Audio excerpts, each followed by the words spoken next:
রাত 2টো বেজে গেছে, আবু জেহেল ঘুমায় না, হা করে তাকায় আছে।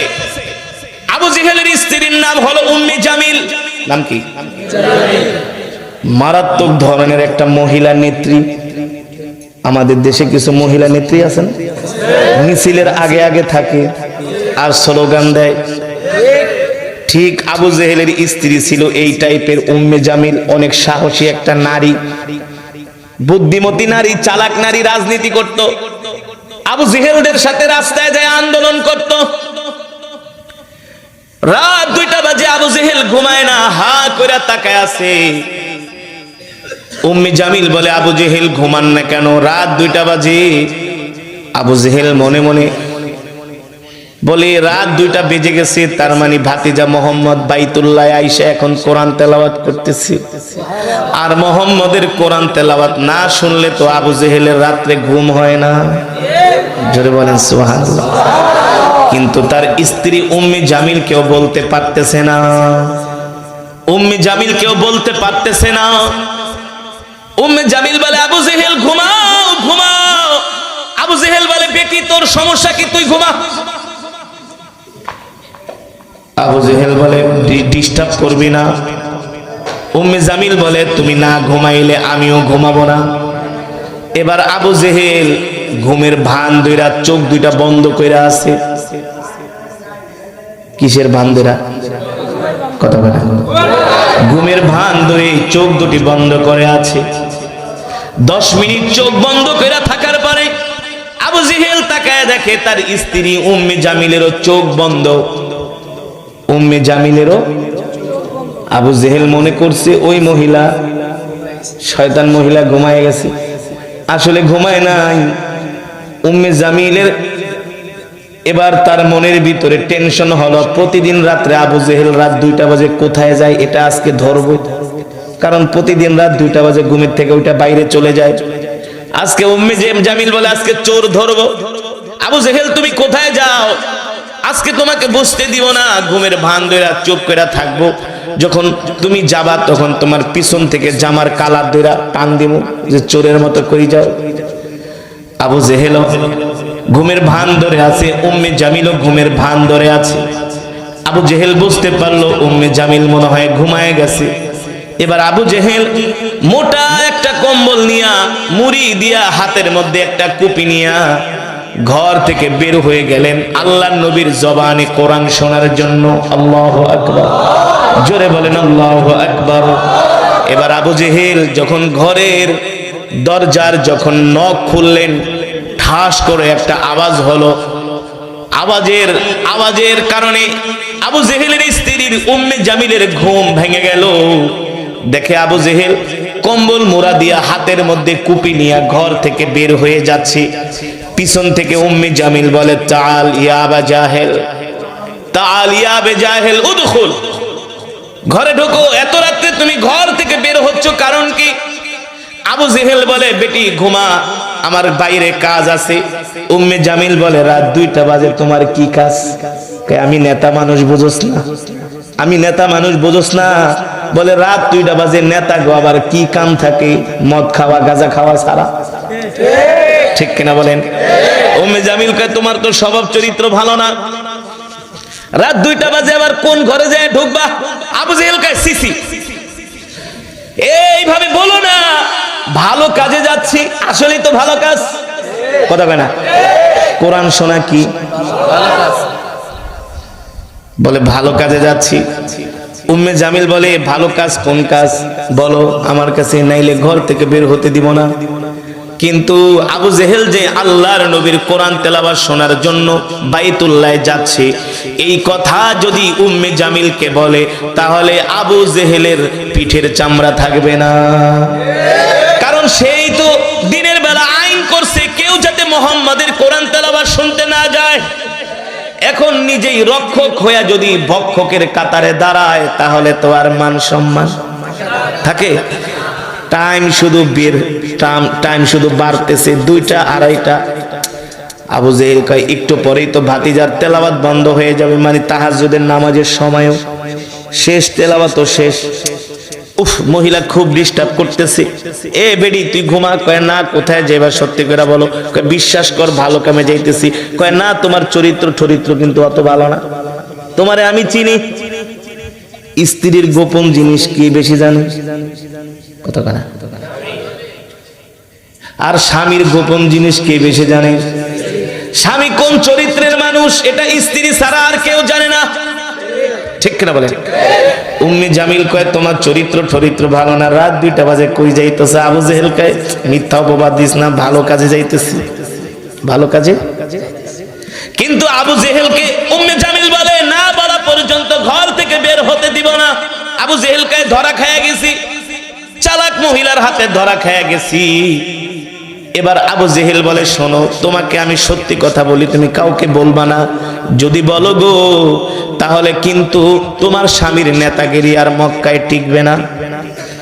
উম্মে জামিল বলে ঠিক আছে আবু জেহেল বলেন সত্যি করে কোথায় যান প্রতিদিন রাত 2টা বাজে? উম্মে জামিল বলে আবু জেহেল সত্যি করে বলেন রাত 2টা বাজে কোথায় যান? আবু জেহেল বলে প্রিয়তমা স্ত্রী, তুমি আমার প্রিয়তমা, তোমার সাথে মিথ্যা কথা বলবো না, সত্যটা বলে দিচ্ছি, কিন্তু এই কথা তুমি মক্কার কোনো মানুষকে বলবা না। উম্মে জামিল বলে বলবো না, ওয়াদা করলাম।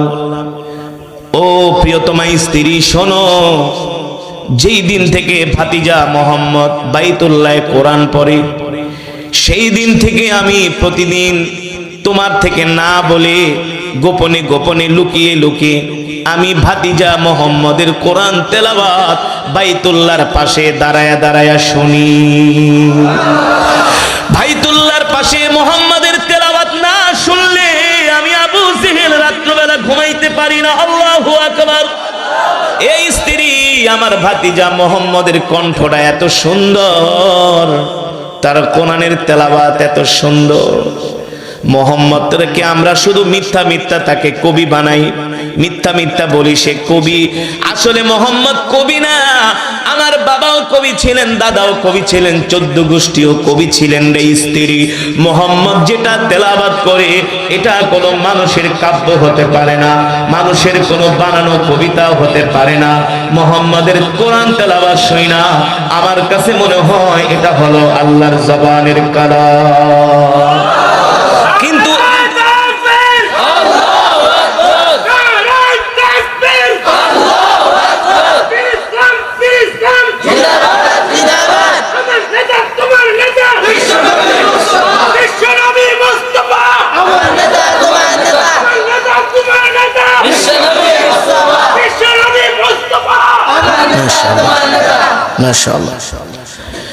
এবার আবু জেহেল বলে স্ত্রী শোনো, আমি যে ভাতিজা মোহাম্মদের কোরআন তেলাওয়াত শুনতে যাই এই কথা তুমি মক্কার কোনো মানুষকে বলো না, কারণ আমি তো এর বিরুদ্ধে আইন পাশ করছি।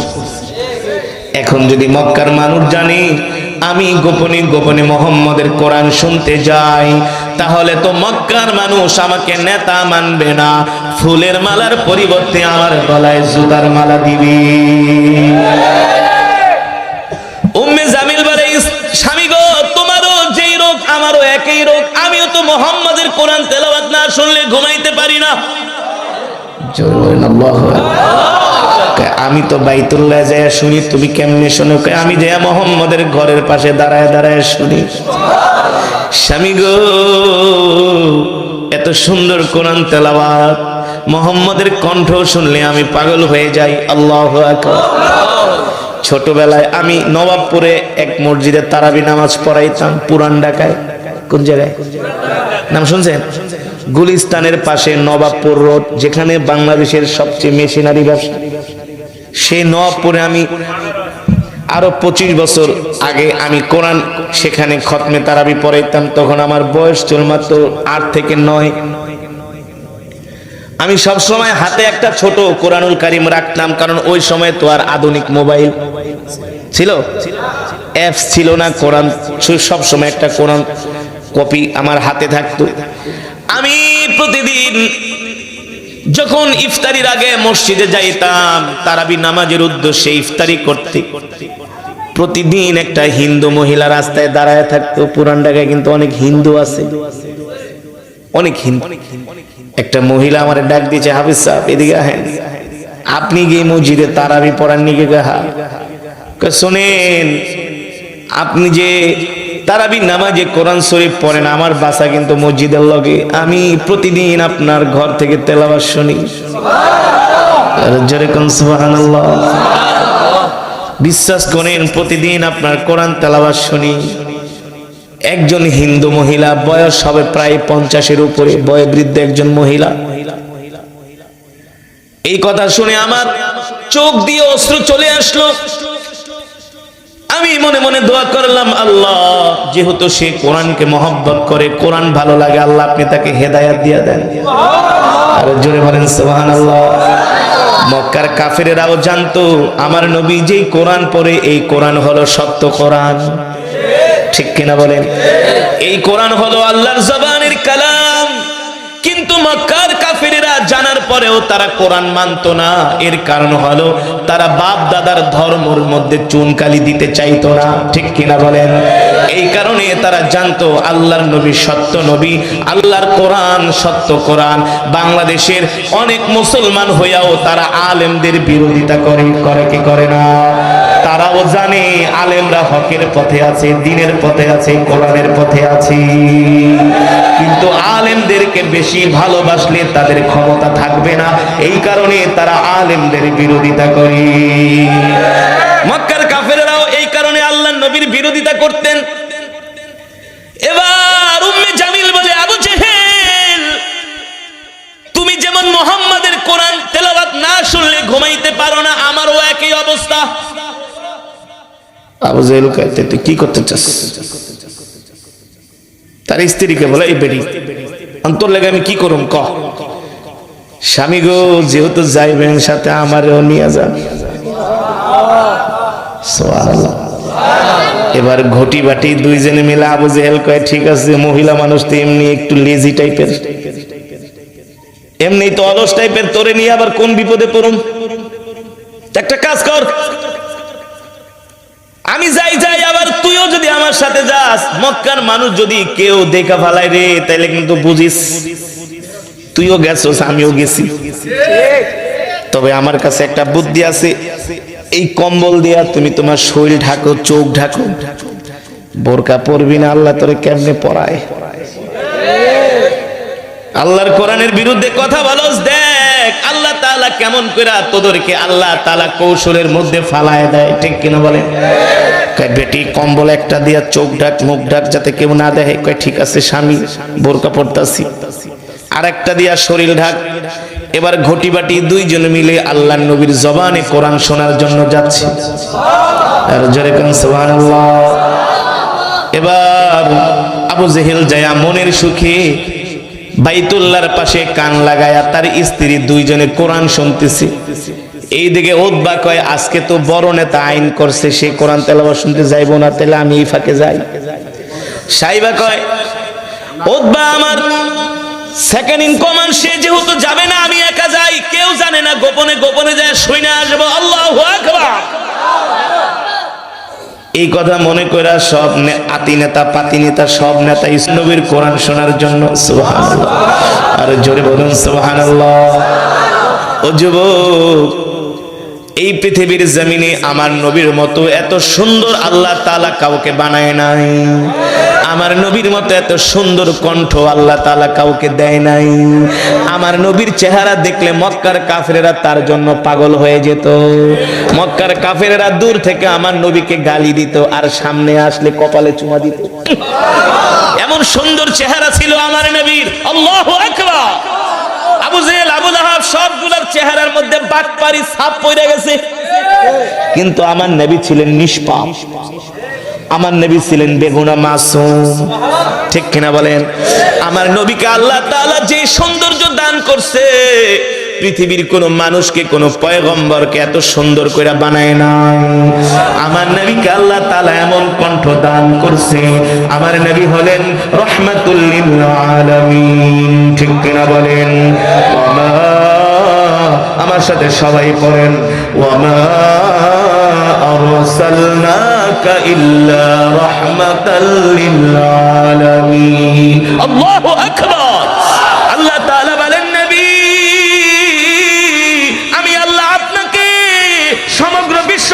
জন্য রহমত করে বানাইছি, পাঠাইছি। আল্লাহু আকবার। আমার নবীর কণ্ঠ শুনলে মক্কার নারী পুরুষ সবাই পাগল হয়ে যেত। আল্লাহ তাআলা আমার নবীকে এমন একটা শ্রুতি মধুর কণ্ঠ দান করেছিলেন। আবু জেহেল, আবু লাহাব, তার স্ত্রী উতবা, সাইবা একজন মনে মনে বলে আজকে মনে হয় ও যাবে না আমি যাই, আর একজনে বলে সে যাবে না আমি যাই। কিন্তু ঘটনাক্রমে সবাই বাইতুল্লাহর চতুর্পাশে যায়া ভিড় জমিয়ে আল্লাহর নবীর জবানে কোরআন শুনতেছে। আল্লাহু আকবার। আল্লাহ তাআলা কাফেরদেরকে কিভাবে বেইজ্জতি করেন, আল্লাহর নবীর কোরআনের তেলাওয়াত শুনতে শুনতে সবগুলা কাফের বাইতুল্লাহর দেয়ালের সাথে টেক লাগায় ঘুমায় গেছে। সুবহানাল্লাহ। কি করছে? হঠাৎ করে সূর্যের আলো আয়েশা তাদের চেহারায় পড়ছে। আবু জেহেল দেখে তার স্ত্রী উম্মে জামিল নাক টেনে ঘুমাইতেছে। আবু জেহেল কে, এই বেটি ওঠোস না কে? তাকায় দেখে সূর্য উঠে গেছে। কামটা হইলো কি, তোরে লই আইলাম, নাহলে তো আমি এক দৌড় দিয়ে যাইতাম গা। তুই তো মহিলা মানুষ, এখন তোরে লই এত বিপদে পড়ছি। উম্মে জামিল কি করছে, দুইটা কম্বল আনছিল, একটা ভুলে ফালাই তুই দৌড়। কারণ চোরে চুরি করলে প্রমাণ থাইকাই যায়, ঠিক কিনা বলেন? আবু জেহেল আর উম্মে জামিল দুইজনে দৌড়। আরো যত ছোট ছোট পাতি নেতা ছিল সবাই তো কোরআন শুনতে আসছে, সবাই ঘুমায় পড়ছে। এখন এক এক রাস্তা দিয়ে এক একজনের দৌড়। ঘটনাক্রমে আল্লাহ তাআলা দেখেন কেমন করে ওদেরকে বেইজ্জতি করে, একটার সাথে আর একটার মুখোমুখি সংঘর্ষ। আবু জেহেল দেখে উতবা কয় সাইবা, সাইবাকে আবু লাহাব, ব্যাপারটা কি? আবু জেহেল কে, উতবা ব্যাপার কি? উতবা কয় আপনি কোন আগে এত সকালবেলা কেন? কারণ কি? আবু জেহেল কয় খবর আছে। কয় না, মান সম্মান নিয়ে বাড়িতে জাঙ্গা, আমার কাছে প্রমাণ আছে। প্রমাণ কি? ওই যে উম্মে জামিল কম্বল একটা ফালাইছে, সেই কম্বল নিয়ে উতবা তার কাছে রাইখা দিছে। আবু জেহেল যদি বেশি বাড়াবাড়ি করে তাইলে একেবারে ফাঁস করে দিব, গোপন তথ্য ফাঁস, ঠিক কিনা বলেন? আবু জেহেল খেপে গেছে। উতবা কয় মান সম্মান নিয়ে বাড়িতে জাঙ্গা, নাইলে কিন্তু একেবারে ইজ্জত পাঞ্চার করে দেন। কয় এত বড় সাহস? কয় নেতা এই যে দেখেন এটা কি? দেখে আবু জেহেলের বোর কম্বল উতবার হাতে। আবু জেহেল কয় এখানে এখন বাড়াবাড়ি করলে লোকজন জমা যাইবো গা, মায়ের 2 ঘন্টা পরে খামিটা এখনই খাইতে হবে। তার মানে ইজ্জত নিয়ে বাড়িতে যায়। কারণ আবু জেহেল তো ছিল আবাল হেকাম, জ্ঞানের বাবা। আবু জেহেল ছিল বুদ্ধিমান বলে ওর সাথে এখন চিলাচিলি করে লাভ নেই, আগে বাড়িতে যাই। একজনের সাথে আর একজনের সরাসরি সংঘর্ষ। আবু জেহেল কা যা আমাদের সারা আর যাতে কেউ না জানে, আমরা নেতারা আসছি, যদি জনগণ যাই না যায় তাহলে কিন্তু জনগণের বাদ আমরা ফিরাতে পারবো না। সব আয়েশা মুহাম্মদের বাড়ির সামনে বাইতুল্লাহর সামনে ভিড় জমাবে, ঠিক কিনা বলেন? এবার আবু জেহেল তার স্ত্রী উম্মে জামিলকে নিয়ে বাড়িতে চলে গেছে। এবার যায় স্ত্রীর ধমকায়, বেটি কইছিলাম না তুই আমার সাথে যাবি না? তুই যাবার কারণে কম্বল ফালাই আইছস, তোর কম্বল উতবার কাছে, আমার কি মান সম্মান আছে নাকি? তুই কেন আমার সাথে গেলি? আমার মান সম্মান নষ্ট করলি। উম্মে জামিলকে আবু জেহেল পায়ে ধরতেছি, রাগ করেন না, তবে সলিউশন একটা আছে। মহিলা মানুষ তো, মহিলা মানুষের ষড়যন্ত্র, মহিলা মানুষের চক্রান্ত কঠিন। শক্তিশালী পুরুষকেও তারা দুর্বল করে ফেলে। কোমল কণ্ঠ দিয়া, নরম ভাষা দিয়া বলে স্বামী মাইরেন না, আমার কাছে বুদ্ধি একটা আছে। আপনি নাস্তা টাস্তা খায়া তাড়াতাড়ি উতবার বাড়িতে যান, যাই আবার মুখ বন্ধ করেন যাতে কাউকে না বলে। আবু জেহেল বলে ঠিক আছে, যেহেতু ভুল কইরা ফালাইছো, ধরা খায়া গেছি, একটা সমাধান বের করতেই হবে। এবার আবু জেহেল নাস্তা খায়া উতবার বাড়িতে রওনা শুরু করছি। আবু জেহেল হলো মক্কার সবচেয়ে বড় নেতা, সবচেয়ে বড় প্রভাবশালী নেতা। আবু জেহেল যখন উতবার বাড়িতে গেছে, উতবা বলেন আহলান ওয়া সাহলান মারহাবান বিকুম ইয়া আমিরুনা, লিডার আসেন। আজকে গরিবের বাড়িতে হাতির পাড়া, কারণ তো বুঝলাম না। আবু জেহেল কয় এমনি আসি নাই রে, বিপদে পড়াই আসছি, বিপদে পড়াই। এই যে নির্বাচন আইতেছে, এখন দেখবেন নেতারা যারে দেখবো ওরই জড়ায় ধরে, যারে দেহে শুধু সালাম আর সালাম, কাটা আর আকাটা নাই। সালাম এই গত 2 দিন আগে আমি একটা প্রোগ্রামে গেছিলাম টাঙ্গাইলের মির্জাপুরে। এক নেতা আইসা বক্তব্য দেয়, আউযু বিল্লাহি মিনাশ শয়তানির রাজিম, বিশ্বাস করে। তারপরে আরেকজন বক্তব্য দিল, আমি মনে করছি সে একটু শুদ্ধ করে কয়, এটা ওকে শয়তানির রাজিম, আর সালামকে সাউন্ড। এই নির্বাচনের সময় দেখবেন নেতা গাড়ি দিয়া যায়, দামি প্রাডো গাড়ি থামায়া আইসাই জড়ায় ধরে, তার মানে এখন নির্বাচনের সময়। এমনি এমনি তোমারে জড়ায় ধরে না, ধরানোর কারণ আছে, ভোট। ঠিক কিনা বলে? এই দেশে ভোট আসলে জনগণের মায়া বাইরা যায়, জনগণের আদর করে নেয়, ভোট শেষ খবর নাই। ঠিক কিনা বলে? আবার ভালো তবে ভালো সংখ্যা যেটা হক সেটা বলতেই হবে, কোরআনের কথা। আবু জেহেল দেখা উতবা কয়, আবু জেহেল সকাল সকাল আমার বাড়িতে, কয় টিটকারি মারিস না, বিপদে পড়ে আসছি। আবু জেহেল উতবাকে ঘরে তার হাত ধরে কয়, ভাই ঘরের ভিতরে তোর সাথে জরুরি কথা আছে।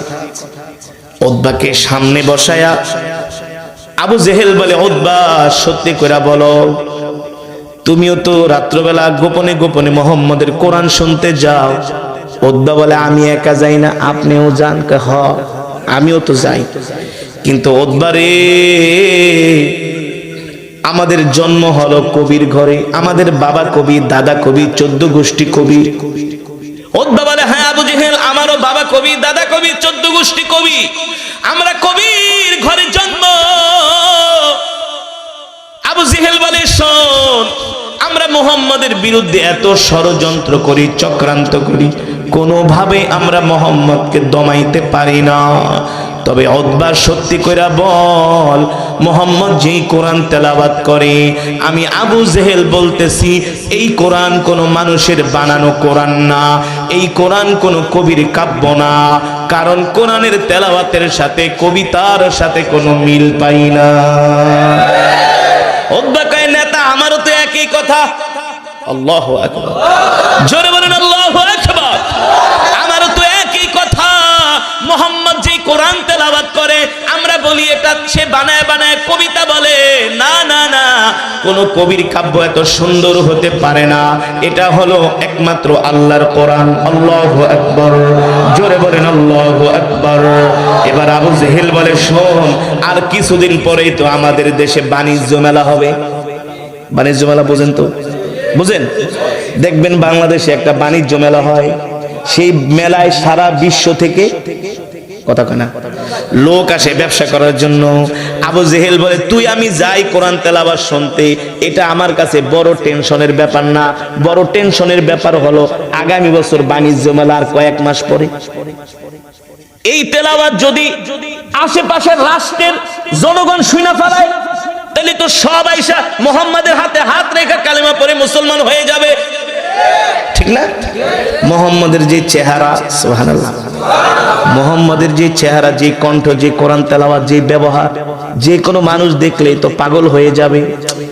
উতবা কয়, শয়তান তো বুঝেন না? কয়, বড় শয়তান, আপনার মাথায় আসলে বুদ্ধি আছে। ঠিকই কইছেন।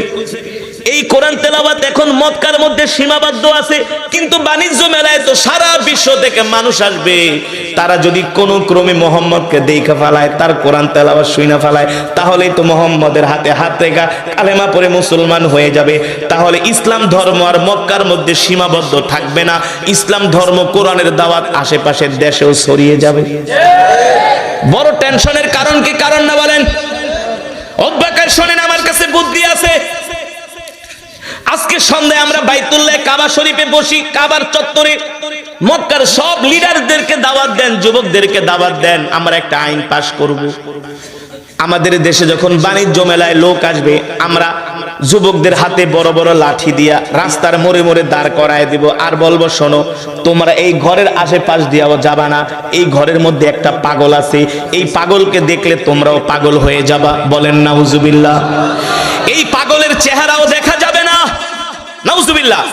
আমরা বাইতুল্লাহর পাশে, মুহাম্মাদের ঘরের পাশে, মুহাম্মাদের বাড়ির রাস্তার মোড়ে মোড়ে আমরা যুবকদেরকে লাঠি দিয়া মোতায়েন করব, যাতে করে বিদেশি কোনো ব্যবসায়ী কোনো মানুষ মুহাম্মাদের ঘরের আশেপাশ দিয়াও যাতে যেতে না পারে, তাদেরকে অন্য রাস্তা ব্যবহার করতে বলবো। বুঝতে পারছেন তো? বুঝতে পারছেন? আবু জেহেল কয়, উদ্দা তোর মাথায় তো আসলেই বুদ্ধি আছে, তুই ঠিক কথা বলছস। মক্কার সব কাফেররা বাইতুল্লাহ মিটিং এ বসছে, আর কিছুদিন পরেই তো আমাদের দেশে বাণিজ্য মেলা, রোম থেকে, পারস্য থেকে, ইয়ামান থেকে, জর্দান থেকে ব্যবসায়ীরা আসবে আমাদের দেশে ব্যবসা করার জন্য। আমরা মুহাম্মাদের কোরআন তেলাওয়াত শুনি না, আমাদের মধ্যেই তো ফাটল সৃষ্টি হয়ে গেছে। কেউ কেউ মুহাম্মাদের কাছে যায়, হাতে হাত রেখা কালেমা পড়ে মুসলমান হয়ে যাচ্ছে। এখন আশেপাশের দেশ থেকে যদি মানুষ আসে আর যদি মুহাম্মাদের কোরআন তেলাওয়াত শুনে, এই তেলাওয়াতের দাওয়াত শুধু মক্কায় সীমাবদ্ধ থাকবে না, আশেপাশের দেশেও ছড়িয়ে পড়বে। তাহলে শোনো, আমরা একটা কাজ করি, আমরা রাস্তার ধারে ধারে যুবকদেরকে লাঠি দিয়ে দাঁড় করায় রাখবো, যাতে করে কেউ মুহাম্মাদের ঘরের আশেপাশে আসতেও না পারে। মক্কার নেতারা কয়, ঠিক আছে, ভালো বুদ্ধি। আল্লাহু আকবার। ভালো। দেখেন আল্লাহ তাআলা এবার কিভাবে তাদের ষড়যন্ত্রকে নস্যাৎ করে। ঠিক তার কয়েকদিন পরে বাণিজ্য মেলা শুরু হয়ে গেল। আবু জেহেল মক্কার যুবকদেরকে লাঠি দিয়া দিয়া রাস্তার মোড়ে মোড়ে মোতায়েন করে রাখছে। বিভিন্ন দেশ থেকে হাজার হাজার ব্যবসায়ী পর্যটকরা মক্কায় আসতেছে, বাইতুল্লাহর পাশ দিয়া যাবে, নবীর ঘরের পাশ দিয়া যাবে। মক্কার যুবকেরা বলে, এই রাস্তা দিয়া যাওয়া যাবে না, বাম সাইড দিয়া যাও। কয় কেন? কয় ওই ঘরে একটা পাগল আছে। নাউজুবিল্লাহ। এক এক করতে করতে মানুষের ভিড় জমে গেছে, বুঝেন নাই? একজন আরেকজন আয়েশা কয়, ভাই সোজা রাস্তা দিয়া যেতে দেয় না, বাঁকা রাস্তা দিয়া যাইতে কয়, ঘুরা যাইতে কয়, কারণ কি? একজন আরেকজনকে জিগায়, একজন আরেকজনকে জিগাইতে জিগাইতে শতে শতে মানুষ কি হয়ে গেছে। কয় বেটা, সামনে ভালো রাস্তা দিয়ে যাইতে দাও না, আমরা 5 কিলো ঘুরে কেন যাবো, আমরা এই রাস্তা দিয়েই যাব। আবু জেহেল মক্কার যুবকরা কয়, না না, ওইখানে একটা পাগল আছে ঘরের মধ্যে। আল্লাহ তাআলার কি কারিশমা। কিছু কিছু যুবক, রোম পারস্যের যুবক, আশেপাশের যুবক, তারা বইলা উঠলো, বেড়া যদি পাগল থাকে পাগলই দেখবো, তোর বাপের কি? কষ্ট করে বেড়া টাকা খরচ করে আইছি ব্যবসা করতে, তোর বাপের টাকা দিয়ে আইছি নাকি পাগলই দেখবো? যা, পাগলই দেখবো। মানুষের একটা স্বভাব হলো, মানুষকে আপনি যে কাজ করতে নিষেধ করবেন সেটা আরো বেশি করে করে। দেখবেন এক জায়গায় আগুন লাগছে, পুলিশে পিড়ায়ও খেদাইতে পারে না, আগুনের কাছেই যায়। হ্যাঁ, এটা হলো মানুষের একটা স্বভাবজাত অভ্যাস, কিউরিসিটি, যেখানে কি আছে দেখবো। আশেপাশের দেশের ব্যবসায়ীরা বলে, নিজের পকেটের পয়সা খরচ করে মক্কায় আসছি, 5 কিলো ঘুরা যাবো না, এই রাস্তা দিয়েই যাবো। মক্কার যুবকদের সাথে তাদের লেগে গেছে মারামারি। আবু জেহেল রোদ বারাকায়, মিয়া তুমি আসলে একটা শয়তান, আগেই তো ভালো আছিল, কিসের লেগে তুমি আইন পাশ করলে? এখন তো দেখতেছি হিতে বিপরীত। এখন আবু জেহেল কয়, ঠিক আছে, আর কি করার, ওরা আমাদের দেশের মেহমান, যদি ব্যবসা না করে চলে যায় তাহলে তো আমাদের লস হবে, আমরা মুনাফা পাবো না, ট্যাক্স পাবো না, ব্যাট দেশ চালামু কিভাবে? ঠিক আছে, যাইতে দাও। এবার আশেপাশের দেশের মানুষরা, কাফেররা বলে, আয় আয় পাগল দেখতে যাই, পাগল দেখতে যাই। আল্লাহর নবী ঘরের মধ্যে বৈশা বৈশা কোরআন পড়তেছি, একজন আরেকজনকে ডাক দিয়া বলে, তাল তাল তাল, উনজুর উনজুর উনজুর, তাকায় দেখ, তাকায় দেখ, পাগলের চেহারা কি এত সুন্দর হয় নাকি? আর জোরে বলেন সুবহানাল্লাহ। পাগল কি এত সুন্দর করে কোরআন পড়তে পারে নাকি? পাগলের কণ্ঠ এত সুন্দর হয় নাকি? আল্লাহু আকবার। এ দেখ, এত সুন্দর চেহারার মানুষ আমরা আজ পর্যন্ত কোনোদিন দেখি নাই। একজন আরেকজনকে বলে, শোন, এটা তো মানুষ না, মনে হয় আসমান থেকে চাঁদ উঠছে। আর জোরে কোন সুবহানাল্লাহ। এবার একজন, দুইজন, তিনজন করতে করতে শতে শতে না হাজার হাজার মানুষ জড়ো হয়ে গেছে। আল্লাহর নবী কোরআন পড়তেছে, আল্লাহর নবী কোরআন পড়তেছে। আশেপাশের দেশের মানুষগুলো আল্লাহর নবীর ঘরের কাছে ভিড় জমাইছে। আল্লাহর নবী তাদেরকে দেখা মুস্কি হাসি দিয়া বলে, তোমরা আমার ঘরের সামনে কি করো? আশেপাশের দেশের মানুষগুলো বলে, এ মুহাম্মদ শোনেন, আমাদের দেশ মক্কায় না, আমরা হলাম বহিরাগত। মক্কার আশেপাশের দেশ থেকে আমরা ব্যবসা করার জন্য আসছি। প্রতি বছর আমরা এই রাস্তা দিয়ে যাই। আজকে আরবের যুবকরা আমাদেরকে এই রাস্তা দিয়ে যেতে দেয় না। তারা বলে এই ঘরের ভিতরে নাকি একটা পাগল আছে। আমরা বললাম আজকে সেই পাগলটাকে দেখব। আল্লাহ নবী মুস্কি হাসি দিয়া বলে, এ তোমরা সত্যি করে বলো, আমাকে দেখতে কি পাগলের মতো মনে হয়? সারা পৃথিবী থেকে যত ব্যবসায়ী মানুষরা আসছে সবাই ডাক দেয় বলে, ইয়া মুহাম্মদ, না না না, আপনাকে দেখতে পাগলের মতো দেখা যায় না। আপনাকে দেখলে মনে হয় কোনো মানুষ না, আকাশ থেকে পূর্ণিমার চাঁদ উদিত হয়েছে। আল্লাহু আকবার।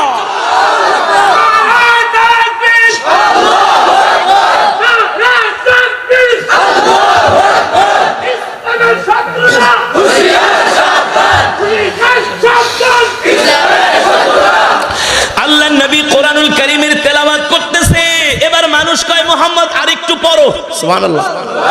মুহাম্মদ আরেকটু পড়েন, আরেকটু পড়েন, আরেকটু পড়েন, আরেকটু পড়েন। আল্লাহর নবীর কোরআন তেলাওয়াত শুনে কিং কত নীরবতা পালন করতেছে। মানুষগুলা চাতক পাখির মতো তাকায় তাকায় আল্লাহর নবীর তেলাওয়াত শুনতেছে। আর জোরে কোন সুবহানাল্লাহ, আরে জোরে বলেন সুবহানাল্লাহ।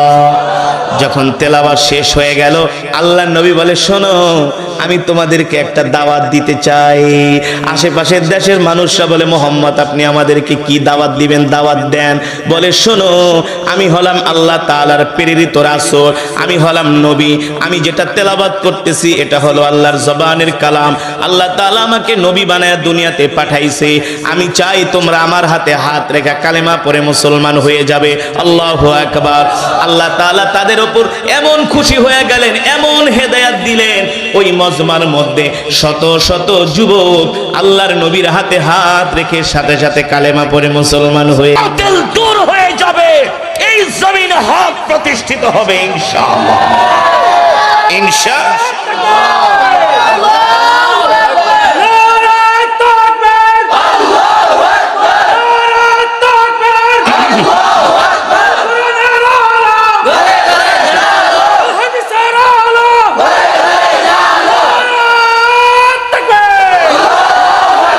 ইমানদার মুসলমান, যুগ জামানা পাল্টে দিতে চাইলে অনেকজন, একজনেই আনতে পারে জাতির জাগরণ।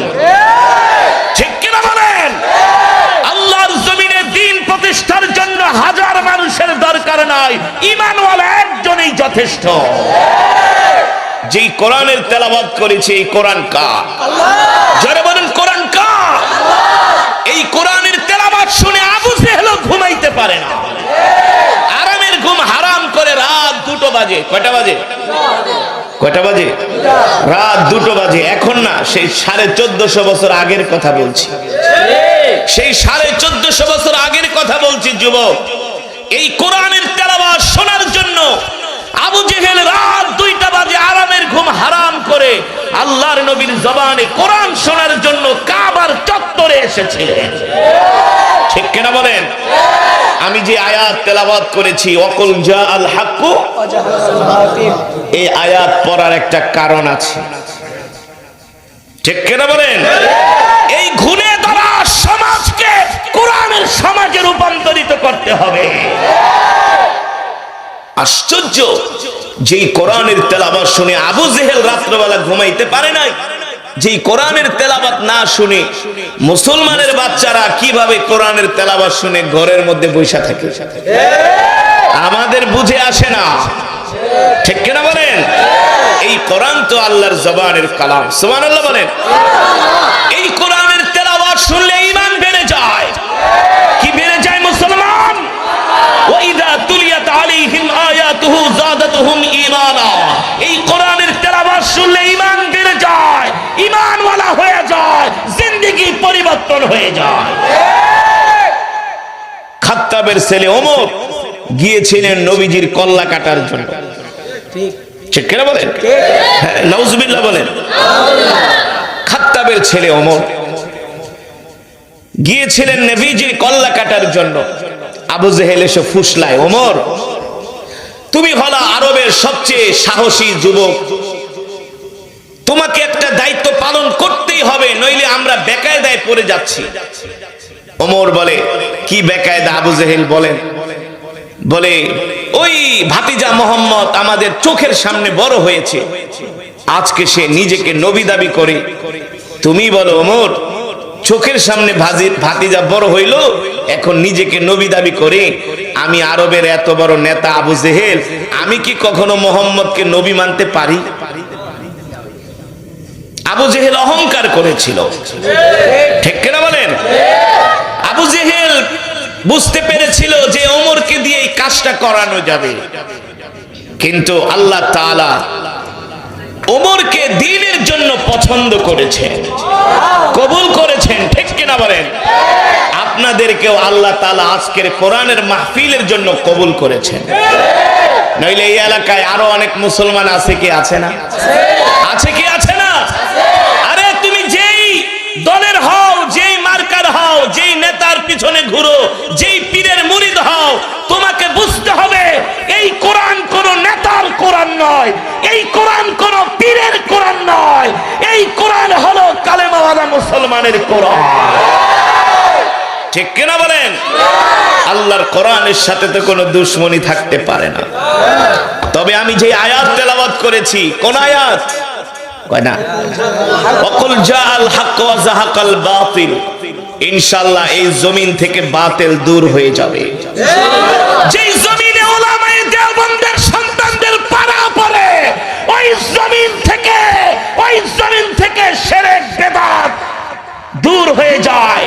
ইতিহাস এটাই প্রমাণ করে, ইতিহাস এটাই প্রমাণ করে। আমাদের আকাবেররা জঙ্গল সাফ করে ডালিম গাছের নিচে মাদ্রাসা প্রতিষ্ঠা করেছিলেন, ঠিক কিনা বলেন? আমাদের আকাবের মুরব্বীরা জঙ্গল সাফ করে, যেই জঙ্গলে বাঘ বসবাস করত, সেই জঙ্গল সাফ করে তারা মাদ্রাসা প্রতিষ্ঠা করেছেন। সেই মাদ্রাসার মাধ্যমে সারা বাংলাদেশে কোরআনের আলো ছড়িয়ে পড়েছে, দ্বীনের আলো ছড়িয়ে পড়েছে, ঠিক কিনা বলেন? মুসলমান, আমি অল্প সময় কিছু বয়ান করব, ধৈর্য ধরে শুনতে পারবেন তো? আমি একটা কবিতার একটা অংশ বলেছি, যুগ জামানা পাল্টে দিতে চাইনে অনেকজন, একজনেই আনতে পারে জাতির জাগরণ, ঠিক কিনা বলেন? এই কবিতাটা আমি কেন বলেছি তার কারণ আছে, কারণ আছে। আমরা উলামায়ে দেওবন্দের সন্তানেরা লক্ষ মানুষের সামনে যেমনে বয়ান করি, 10 জনের সামনে ঠিক সেভাবেই বয়ান করি। অনেকে বলে মানুষ অল্প হইলে বলে বয়ান জমে না, আমার অল্প মানুষ হইলে আরো বয়ান বেশি জমে। আমার টার্গেট হলো এখান থেকে কয়েকজনকে আমাকে দ্বীনের জন্য তৈয়ার করতে হবে, যে কোরআনের তেলাওয়াত শুনে ঈমান জিন্দা হয়ে যাবে। এই জমিনে ছোট্ট মাদ্রাসা থাকবে না, ইনশাআল্লাহ উলামায়ে দেওবন্দের সন্তানদের পাড়া পড়েছে, এই জমিনে কওমি দাওরায়ে হাদিস মাদ্রাসা হবে ইনশাআল্লাহ।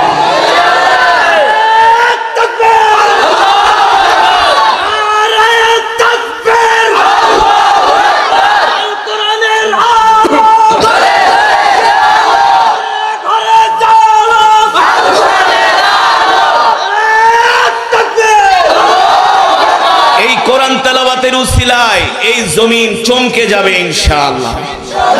এই মাদ্রাসায় দাওরায়ে হাদিস হবে, এই এলাকায় হাজার হাজার ছাত্র পড়বে, লিখে রাখেন, বলে গেলাম ইনশাআল্লাহ। কোনদিন ইতিহাসের পাতায় লেখা থাকবে, কেউ বলবে যারা ছোট আছে 20, 30, 50 বছর পরে, যে মাদ্রাসার মাহফিলে একজন কোরআনের নগণ্য খাদেম আসছিলেন, তিনি বলে গেছেন এই জমিন চমকে যাবে ইনশাআল্লাহ। চমকানোর মালিক কে? চমকানোর মালিক কে? আপনারা সেই দিন ইতিহাসের সাক্ষী হয়ে থাকবেন ইনশাআল্লাহ। আমি কিছু জানবাজ ইমানদার মুজাহিদ চাই, আল্লাহ কবুল করুন, বলি আমিন। আরো জোরে সরে বলি আমিন। বাতিল যতই শক্তিশালী হোক না কেন, বাতিলের যত অর্থবিত্ত থাকুক না কেন, বাতিলের যত জনবল থাকুক না কেন, হক যখন আসে রব হকের উছিলায়, আলোর উছিলায় অন্ধকার দূর করে দেয়। আবু জেহেল ছিলেন বাতিল, আমার নবী ছিলেন হক। আবু জেহেলরা আমার নবীকে ঘর থেকে বের হতে দেয় নাই, আমার নবীকে কোরআনের দাওয়াত দিতে দেয় নাই। আমার নবী যখন কোরআন পড়তেন, আবু জেহেলরা মক্কার যুবকদের ডেকে ডেকে বলতো, তালু ইয়া শাবাব, চালাউ ইয়া শাবাব, ইসমা কালামি, শোনো আমার কথা, আমি আবু জেহেল তোমাদের নেতা বলছি।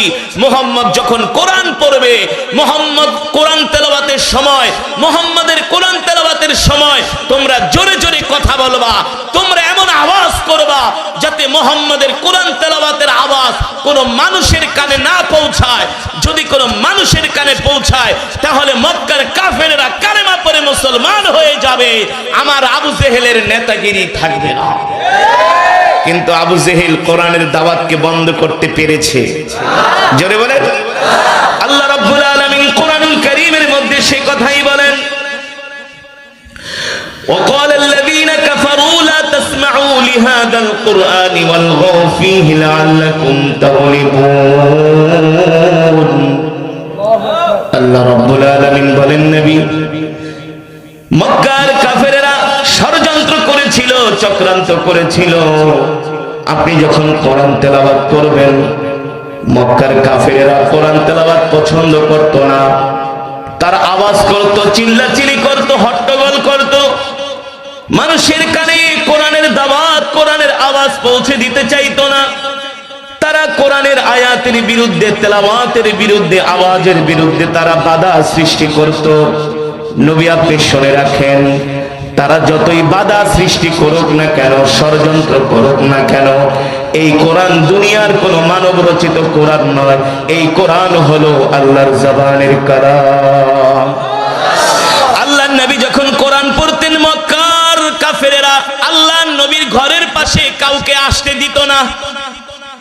কেন জানেন? কাফেরেরা কাউকে ঘরের পাশে আসতে দিত না। এখন বর্তমানে মুসলমানরা কোরআনের মজমায় আসে না, উল্টা হয়ে গেছে, ঠিক না? কাফেরেরা আসতে দিত না, আর এখন মুসলমান মুসলমানকে ডাকে, মুসলমান আসে না, গাঁজা খায়, দোকানে বৈশা চা খায় আর বাংলা সিনেমা দেখে 3 ঘন্টা লাগায়া, কোনো কষ্ট লাগে না। কথা বলেন, রাত 3টা পর্যন্ত জেগে জেগে ফুটবল খেলা দেখে, কোনো কষ্ট লাগে না। আর্জেন্টিনা ব্রাজিলের মেসির পতাকা লাগাইতে যায়, গাছ থেকে ছাদ থেকে পয়রা মইরা যায়, কোনো কষ্ট লাগে না। আর কোরআনের মজমায় আসতে চায় না, মসজিদে আসতে চায় না, দ্বীনের মাহফিলে আসতে চায় না। এর কারণ হলো মুসলমানের অন্তর মরে গেছে, অন্তরের মধ্যে মরিচিকা পড়ে গেছে, ঠিক কিনা বলেন? এই অন্তরকে যদি পরিশুদ্ধ করতে হয়, ওয়ানুনাজ্জিলু মিনাল কুরআন মা হুয়া শিফাউ ওয়া রাহমাতুল লিল মুমিনিন, ওয়ানুনাজ্জিলু মিনাল কুরআন মা হুয়া শিফাউ ওয়া রাহমাতুল লিল মুমিনিন ওয়া লা ইয়াজিদুয যালিমিনা ইল্লা খাসারা। ওই মরিচা পড়া অন্তরকে পরিশুদ্ধ করার জন্য, ওই শক্ত অন্তরকে নরম করার জন্য আল্লাহর কোরআনের তেলাওয়াত ছাড়া আর কোনো মেডিসিন নাই, ঠিক কিনা বলেন? তুমি গান শুনবা, তোমার অন্তর মরে যাবে, জোরে বলেন। বয়ান চলবে, যতক্ষণ বয়ান চলবে ময়দান কাঁপবে। রাজি আছেন? ইমানি শক্তি আছে তো? মোনাজাত না দিয়া কেউ বাড়িতে যাব না ইনশাআল্লাহ। আমার গতকালের লাইভটা দেখেন, গতকালকের মাহফিলে কম হলো 20,000 লোক হয়েছে, 20,000। লাইভটা দেখাবো, 20,000 আমার পেজে ঢোকেন। আজকের মাহফিলে ওই লোকের 10 ভাগের 1 ভাগও নাই, কিন্তু আমার বয়ানের জোশ কি কমে গেছে? না, কারণ আছে। অন্তরে ব্যথা নিয়ে বয়ান করছি, টার্গেট নিয়ে বয়ান করছি। বললাম তো এই গ্রাম থাকবে না, কোরআনের আলোতে আলোকিত হয়ে যাবে।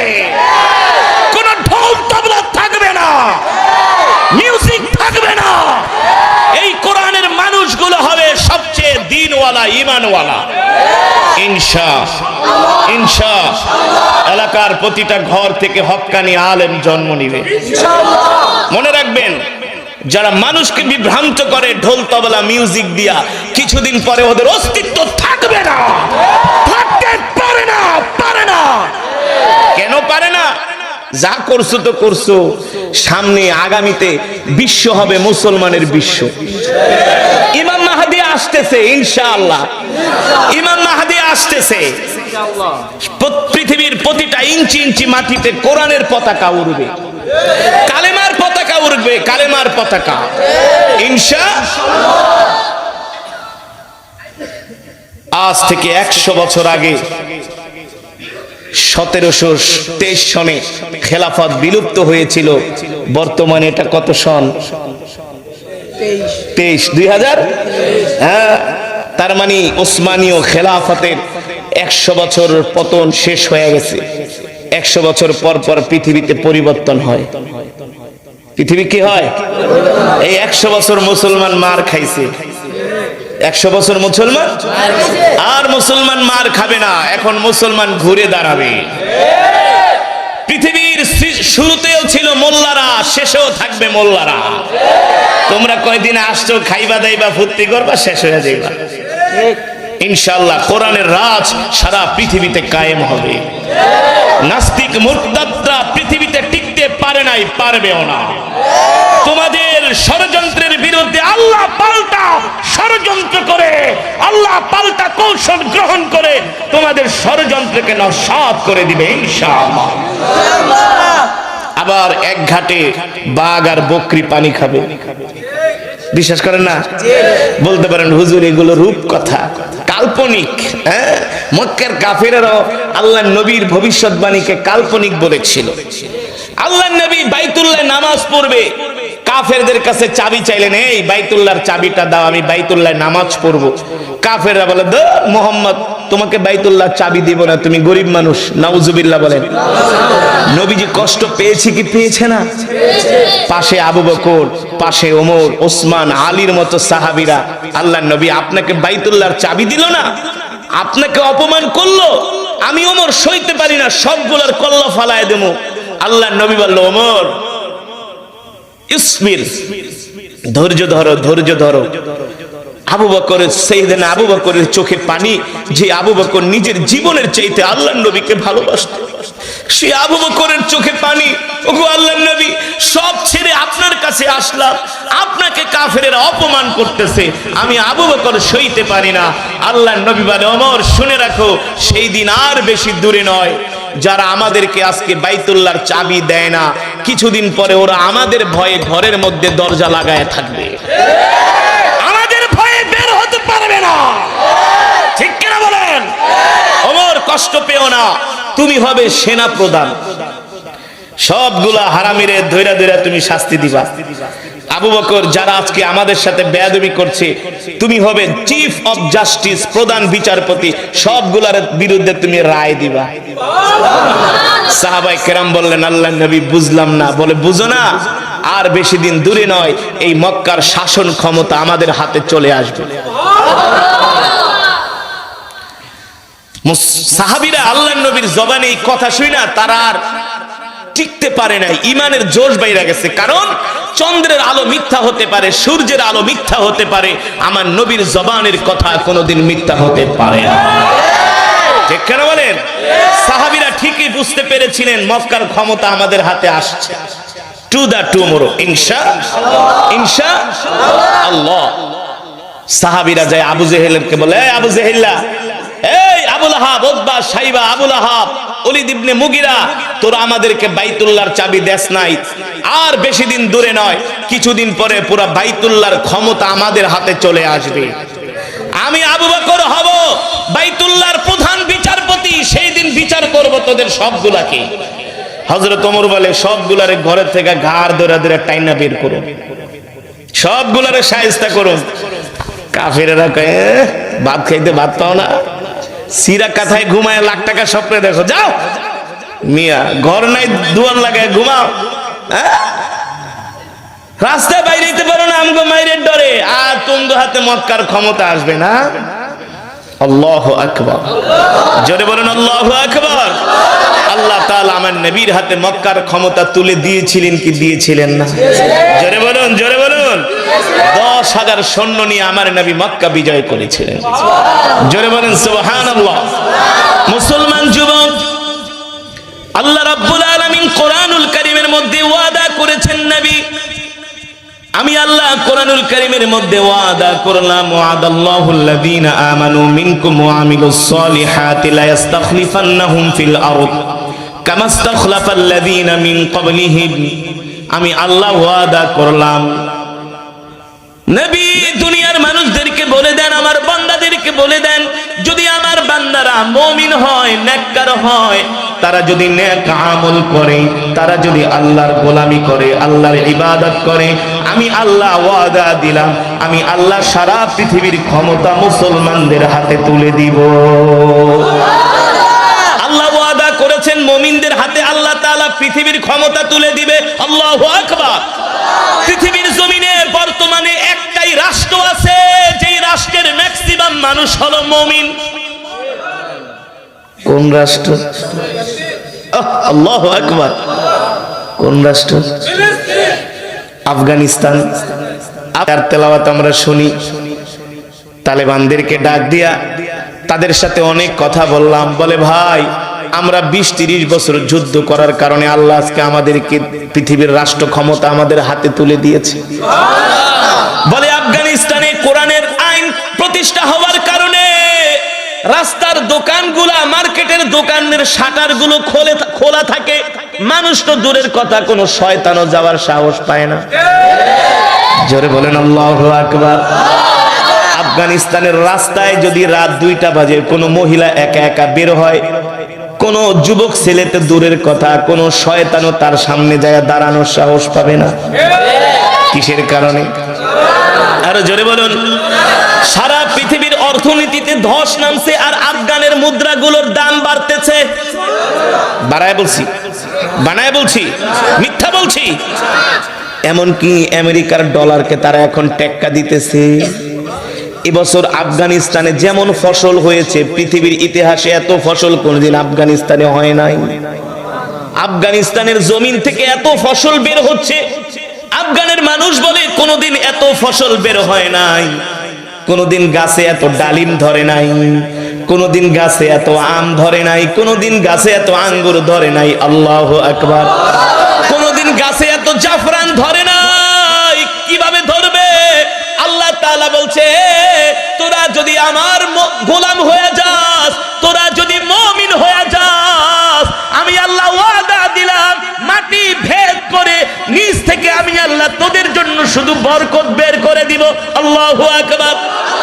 আমি আল্লাহ তোমাদের ফসলের ভিতরে বরকত দিব, আমি আল্লাহ তোমাদের ঘরের মধ্যে বরকত দিব। আল্লাহু আকবার। তবে শর্ত হলো মুমিন হতে হবে। আল্লাহ কোরআনের ভিতরে বলছেন, আমি তোমাদের দেশের ভিতরে বরকত দিব, সমাজের ভিতরে বরকত দিব, ঘরের ভিতরে বরকত দিব, কিন্তু শর্ত হলো তোমাদের মুমিন হতে হবে। ঠিক কিনা বলেন? এবার বলেন, আমরা মুমিন নাকি কমিন? আমরা মুমিন নাকি কমিন? বাংলাদেশের ম্যাক্সিমাম মুসলমান হলো কমিন আর মুনাফিক। বাংলাদেশের 18 কোটি মুসলমান থাকলে এর মধ্যে 16 কোটি হলো মুনাফিক। কিভাবে বলবো? আচ্ছা বলেন তো, আপনাদের মসজিদে জুমার নামাজে কয় রাকাত, কয় কাতার মুসল্লি হয়? হ্যাঁ, জোরে কোন? একজন বলে 3 কাতার, 2.5 কাতার, আর একজন বলে পুরা মসজিদ ভরে। ঠিক না? যাই হোক, যদি জুমার নামাজে 3 কাতার 2.5 কাতার হয়, পুরা মসজিদও যদি ভরে, দোতলাও যদি ভরে, আপনাদের কথাই মানলাম, তাহলে ফজরের নামাজে কয় রাকাত, কয় কাতার হয়? ফজরের নামাজে কয় কাতার হয়? কেউ বলে 1 কাতার, কেউ বলে 1.5 কাতার, কেউ বলে আধা কাতার, কেউ বলে 3 জন। ঠিক কিনা বলেন? রাসূলের হাদিস, যারা ফজরের নামাজ পড়ে না তারা হলো মুনাফিক। যারা ফজরের নামাজ পড়ে না তারা হলো মুনাফিক। ঠিক কিনা বলেন? সমাজের মধ্যে সুদ বেড়ে যায়, কি বেড়ে যায়? যে সমাজের মধ্যে ঘুষ বেড়ে যায়, যে সমাজের মধ্যে জিনা ব্যভিচার বেড়ে যায়, যেই সমাজের মধ্যে চুরি ডাকাতি বেড়ে যায়, যেই সমাজের মধ্যে অন্যায় অপরাধ বেড়ে যায়, ওই সমাজের মধ্যে ওই দেশের মধ্যে কোনো বরকত থাকে না। এবার বলেন বরকত আছে না গেছি? কয় হুজুর 1000 টাকা নিয়ে বাজারে গেল, কোনো কুল কিনারা পাই না। কথা বলেন, 1000 টাকা নিয়ে বাজারে গেল, 4 জন মানুষের বাজার হয় না, ঠিক কিনা বলেন?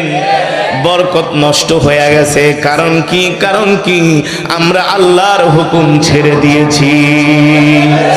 যেভাবে করে ফজরের নামাজ, যেভাবে করে জুমার নামাজে মুসল্লি হয়, এইভাবে যদি প্রত্যেকটা এলাকার মসজিদে ফজরের নামাজেও মুসল্লি হয়, আল্লাহর কসম করে বলি বাংলাদেশে কোনো অভাব থাকবে না, অনটন থাকবে না, মারামারি কাটাকাটি হানাহানি থাকবে না, ঠিক কিনা বলেন? যে জমিনের মধ্যে কোরআনের রাজ কায়েম হয়ে যায়, ওই জমিনের মধ্যে কোনোদিন অশান্তি থাকতে পারে না। এখন কোরআনের রাজ কায়েম হবে তো দূরের কথা, হক কথা বলাও এখন মুশকিল হয়ে যায়। তবে যারা হক্কানি আলেম, তারা হক কথা বলতে যায় আল্লাহ ছাড়া কারো সামনে মাথা নত করে না। যেমন করে আমার নবী আবু জেহেলের সামনে মাথা নত করে নাই, আবুল আহাবের সামনে মাথা নত করে নাই, ঠিক কিনা বলেন? হক আল্লাহর জমিনে প্রতিষ্ঠিত হবে, কেউ দমায়া রাখতে পারে নাই, পারবেও না। উদাহরণ দিব আল্লাহ তাআলা কিভাবে হককে প্রতিষ্ঠা করে, উদাহরণ দিব। হ্যাঁ, তাহলে কেউ ওঠাউঠি করবেন না ইনশাআল্লাহ। আমরা শেষ মোনাজাত দিয়ে বাড়িতে যাব। ফিলিস্তিনি মুসলমানদের জন্য আমরা দোয়া করে বাড়িতে যাব। রাজি আছেন ইনশাআল্লাহ? দেখি আপনাদের ঈমানের পাওয়ার কেমন আছে।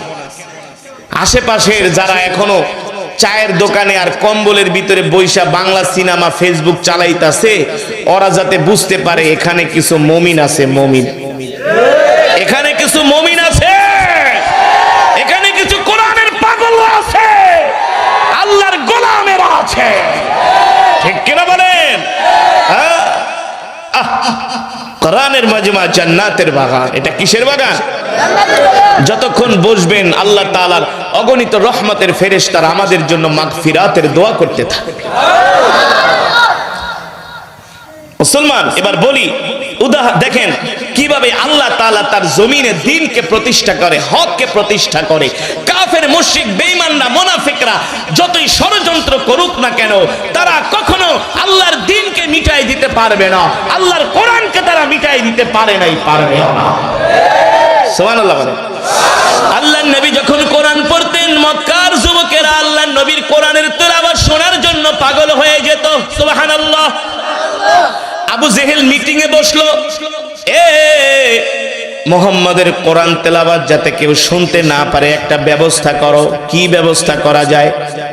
বলে একটা আইন পাশ করো, আজ থেকে কারফিউ জারি করা হলো। 144 ধারা, কেউ মুহাম্মাদের বাড়ির আশেপাশেও যেতে পারবে না। মুহাম্মদ বাইতুল্লাহ কোরআন পড়ে, সেখানেও কেউ যেতে পারবে না।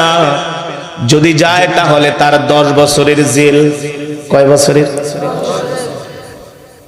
দিনের বেলা আবু জেহেল তার নেতা খাতাদেরকে নিয়ে আইন পাশ করলো যাতে কেউ মুহাম্মাদের কোরআন তেলাওয়াত শুনতে না যেতে পারে। আল্লাহু আকবার। এবার রাত 2টা বাজে, পৃথিবীতে ছড়ায় পড়ছে। জোরে বলেন সুবহানাল্লাহ। ওয়া মাকারু ওয়া মাকারাল্লাহ ওয়াল্লাহু খায়রুল মাকিরিন। আল্লাহ তাআলা বলে, নবী চিন্তা করবেন না, টেনশন করবেন না। মক্কার কাফেরেরা চায় যাতে করে আপনার তেলাওয়াত কোন মানুষ শুনতে না পারে। আমি আল্লাহ ওদের ষড়যন্ত্রের বিরুদ্ধে এমন কৌশল গ্রহণ করব, বিনা টাকায়, বিনা পয়সায়, বিনা মাইকিনে, ওদের টাকা ওদের অর্থ দিয়ে আমি কোরআনের দাওয়াত ছড়ায় দিব। কারণ ওরাই তো মানুষকে ডাইকা ডাইকা কয় এদিকে আও, ওদিক দিয়া যাও। যদি কিছু না কইতো সবাই যার মনে চলে যাইতো, ঠিক কিনা বলেন? ওরাই তো বল্লার ভাষায় কি করছে? ঢিল মারছে। ওরাই তো প্যাচ লাগাইছে। ইতিহাস বলে সেই মজমা থেকে প্রায় 400-র মতো যুবক আল্লাহর নবীর হাতে হাত রেখে কালেমা পড়ে মুসলমান হয়ে। এবার কোরআনের দাওয়াত আর মক্কায় সীমাবদ্ধ নাই, কোরআনের দাওয়াত আশেপাশের দেশগুলিতে ছড়িয়ে পড়েছে। মুসলমান, এই ইতিহাস থেকে আমরা কি শিখবো, কি শিক্ষা নিব? কোরআন আল্লাহর জবানের কালাম।